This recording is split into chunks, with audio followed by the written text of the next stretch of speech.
Hello friends, this is Ashish and you are watching spirit of physics. तो चलते हैं आज अगले क्वेश्चन की तरफ। जो अगली प्रॉब्लम है ये आपके सामने लिखी हुई है। इसमें क्या कहा है, संलग्न चित्र में वर्ग के केंद्र O पर वैद्युत विभव तथा वैद्युत क्षेत्र ज्ञात कीजिए। एक वर्ग बना हुआ है, ठीक है, स्क्वायर बना हुआ है और उसके चारों कोनों पर Q1, Q2, Q3, Q4 charges रखे हुए हैं, आवेश रखे हुए हैं। और इसके केंद्र पर, ये जो इसका केंद्र है, इसके केंद्र पर हमें ज्ञात करना है वैद्युत विभव और वैद्युत क्षेत्र। समझ गए ना? इसके केंद्र पर हमें वैद्युत विभव तथा वैद्युत क्षेत्र ज्ञात करना है। तो चलिए सॉल्व करते हैं इसको। और कुछ चीजें दी हुई हैं। इन्होंने दिया है कि Q1 equals Q2 equals 4 microcoulomb, कि जितना Q1 है उतना ही Q2 है और इसकी वैल्यू कितनी है 4 माइक्रोकूलम, और जितना Q3 है उतना ही Q4 है और इसकी वैल्यू कितनी है -2 माइक्रोकूलम। और ये जो इसका केंद्र है इसको हम पॉइंट मान लेते A, B, C, D, ठीक है। और जो ये B दी हुई है इसकी वैल्यू कितनी है 30 सेंटीमीटर। तो सबसे पहले निकालते हैं वैद्युत विभव। वैद्युत विभव बड़े आराम से आ जाता है। सभी आवेशों के कारण बिंदु O पर वैद्युत विभव निकाल लो और सबको क्या कर दो, ऐड कर दो, कुल वैद्युत विभव आ जाएगा। इसमें दिशा ऐसा का कुछ परेशानी नहीं करनी पड़ती है, परेशानी नहीं लेनी पड़ती है। दिशा ऐसा इसमें मायने नहीं रखती वैद्युत विभव में, ठीक है। इसमें क्या होता है, डायरेक्ट Q1 आवेश के कारण बिंदु O पर विभव निकाल दो, Q2 आवेश के कारण बिंदु O पर विभव निकाल दो, Q3 आवेश के कारण बिंदु O पर विभव निकाल दो, Q4 आवेश के कारण बिंदु O पर विभव निकाल दो और सबको क्या कर दो, ऐड कर दो, बस आ जाएगा विभव। तो देखो कुल वैद्युत विभव, कुल वैद्युत विभव, सबसे पहले कुल वैद्युत विभव निकालते हैं। V इक्वल्स क्या होगा, V1 plus V2 plus V3 plus V4। V equals V1 क्या होगा, V1 हो जाएगा 1/4 pi epsilon not Q1 upon B plus 1/4 pi epsilon not Q2 upon B plus 1/4 pi epsilon not V3 क्या हो जाएगा Q3 upon B plus 1/4 pi epsilon not V4 क्या हो जाएगा Q4 अपॉन B। इसके बाद क्या हुआ, इसके बाद ये होगा 1/4 पाई एप्सिलॉन नॉट 1/B, ये ले लिया हमने कॉमन और यहाँ पे क्या बचा Q1 plus Q2 plus Q3 plus Q4, ये तो बचा हुआ है ना, समझ गए ना, यही बचा हुआ है। अब हम क्या करेंगे, Q1 की वैल्यू रख देंगे, माइक्रोकूलम को किसमें बदल देंगे, कूलम में, और Q1 Q2 तो इक्वल है, Q3 Q4 इक्वल है, इनकी वैल्यू रख देंगे, बस आ जाएगा हमारा, कोई दिक्कत नहीं है। B जो सेंटीमीटर में लिया उसको क्या लिखेंगे, किसमें कर लेंगे, मीटर में कर लेंगे।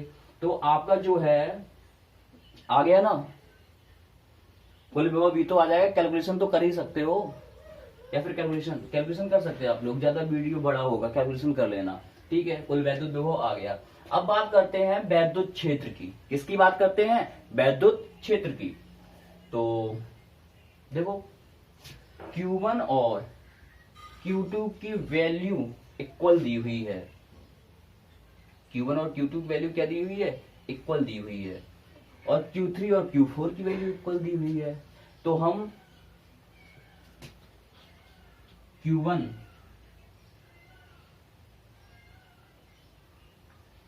आवेश के कारण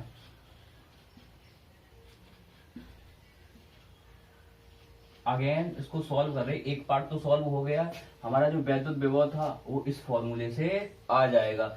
अब हमें क्या सॉल्व करना है, अब हमें सॉल्व करना है क्या, वैद्युत क्षेत्र। तो सबसे पहले Q1 आवेश के कारण, Q1 आवेश के कारण वैद्युत क्षेत्र कितना होगा, Q1 आवेश के कारण वैद्युत क्षेत्र, देखो Q1 आवेश के कारण वैद्युत क्षेत्र, बिंदु आवेश के कारण वैद्युत क्षेत्र की तीव्रता क्या होती है, E1 इक्वल्स हो जाएगा 1/4 pi epsilon not Q upon B square, ये तो होती है। तो 1/4 पाई एप्सिलॉन नॉट की वैल्यू कितनी है, E इक्वल्स होता है 1/4πε0 Q/r²। बिंदु आवेश के कारण वैद्युत क्षेत्र की, तो ये फॉर्मूला लग गया। यहाँ से डिस्टेंस कितनी थी, b थी, तो 1/4πε0 की वैल्यू होती है 9 × 10⁹ Q की वैल्यू कितनी है, यहाँ पे Q1 लेंगे, Q1 की वैल्यू कितनी है 4 माइक्रोकूलम, तो 4 × माइक्रो का मतलब 10⁻⁻6 अपॉन b की वैल्यू कितनी है 30 सेंटीमीटर। 30 सेंटीमीटर को जब मीटर में करेंगे तो 30 × 10⁻², इसका होल ऑफ स्क्वायर। देखो ये कितना होगा, ये होगा 9 × 4 × 10⁻9 × 4, 9 से 6 गया, 9 से 6 गया, 3 बचा अपॉन, देखो एक जीरो से 10⁻⁻1 बचेगा, और इस 10⁻⁻1 का होल ऑफ स्क्वायर 10⁻2 हो जाएगा, और 3 का होल ऑफ स्क्वायर क्या हो जाएगा 9, तो 9 से 9 कैंसिल। E1 इक्वल्स क्या आया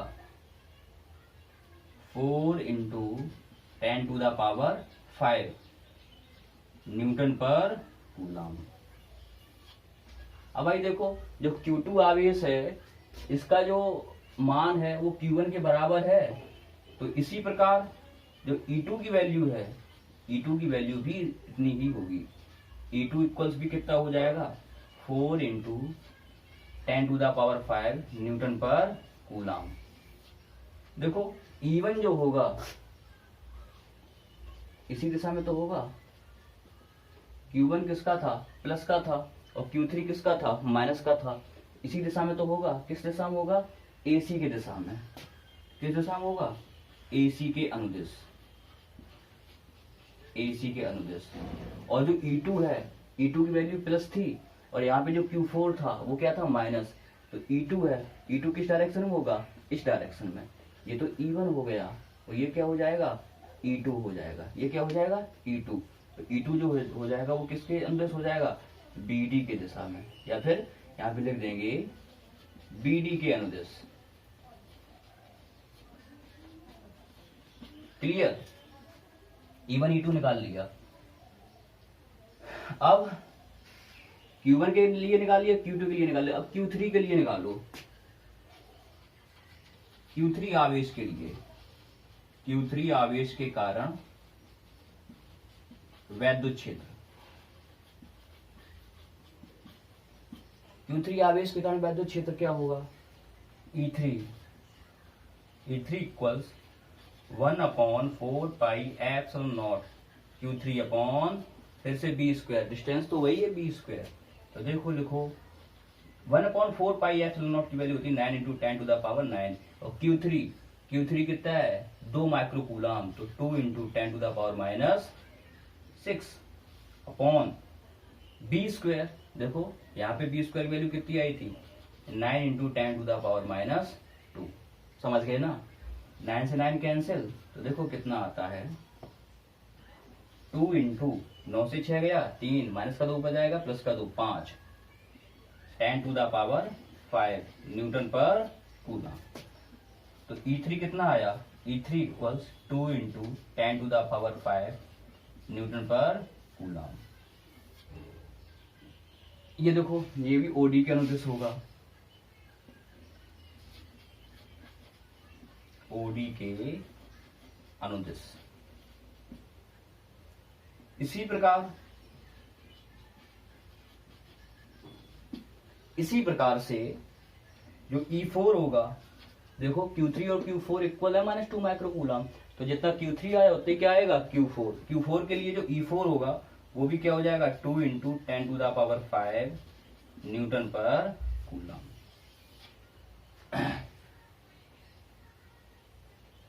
सॉरी जो Q3 के लिए ये जो आया था वो आएगा OC के अनुदिश, ये होगा OD के अनुदिश। अब देखो ये जो वैल्यू निकली वो E3 की है, और ये जो वैल्यू निकली है वो किसकी निकली है E4 की। यहाँ पे देखो E1 और E3 की दिशाएं समान है, यहाँ पे लिखेंगे हम लोग, क्योंकि E1 व E3 की दिशाएं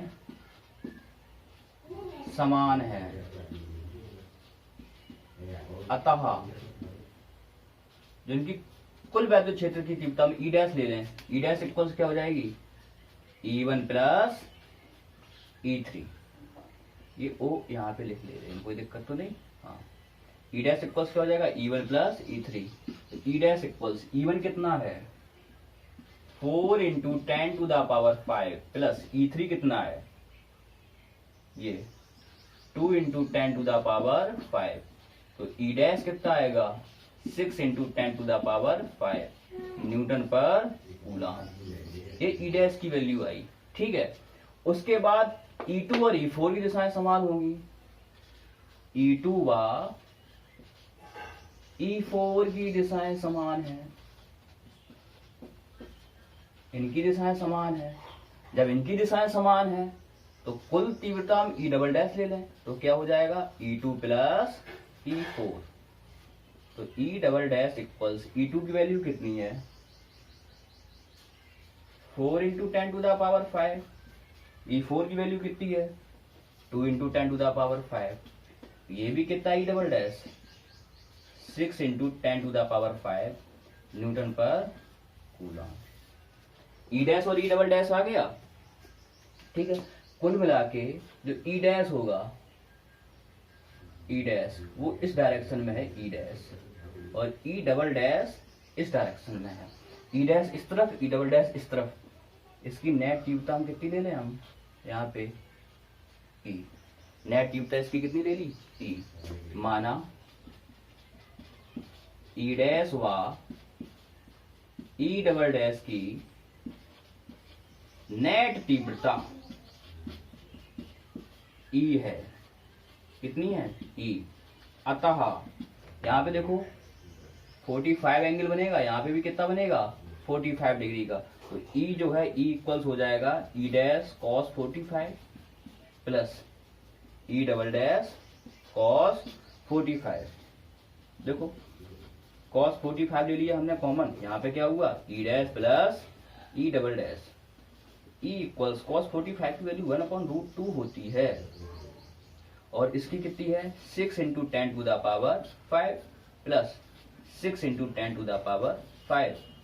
6 कितना हो गया 12 into 10 to the power 5 upon √2। तो ई इक्वल्स देखो √2 का ऊपर नीचे मल्टीप्लाई करेंगे तो नीचे 2 हो जाएगा, ऊपर √2 और 2 6 जा 12, तो 6√2 into 10 to the power 5 newton per coulomb. ये नेट तीव्रता आई। आप इसको रिकैप करके देख सकते हैं, चित्र को अपने हिसाब से बना के देख सकते हैं, आपको पता चल जाएगा। सवाल हो सकता है आपको थोड़ा टफ लगा हो, लेकिन इतना टफ भी नहीं है ना। तो आप ध्यान से समझेंगे तो समझ में आ जाएगा। तो फिर मिलते हैं नेक्स्ट वीडियो में। अगर आपको ये पसंद आया हो ये वीडियो सेशन, तो भाई वीडियो को लाइक सब्सक्राइब शेयर करिएगा, है ना। और ये जो क्वेश्चन भेजा था मुझे मेल पे मिला था, मैं किसी स्टूडेंट ने भेजा होगा मेल पे, ईमेल एड्रेस पे। अगर आपको मेरा ईमेल एड्रेस पता नहीं है तो ये देखो, ये रहा मेरा ईमेल एड्रेस, आप इस पे अपना क्वेश्चन भेज सकते हैं। ठीक है, बाकी और न्यूमेरिकल्स के साथ 1-2 न्यूमेरिकल्स और जो इम्पोर्टेंट हमें समझ में आएंगे वो हम करवाएंगे। मिलते हैं अगले वीडियो सेशन में, तब तक पढ़ते रहिए। राधे राधे।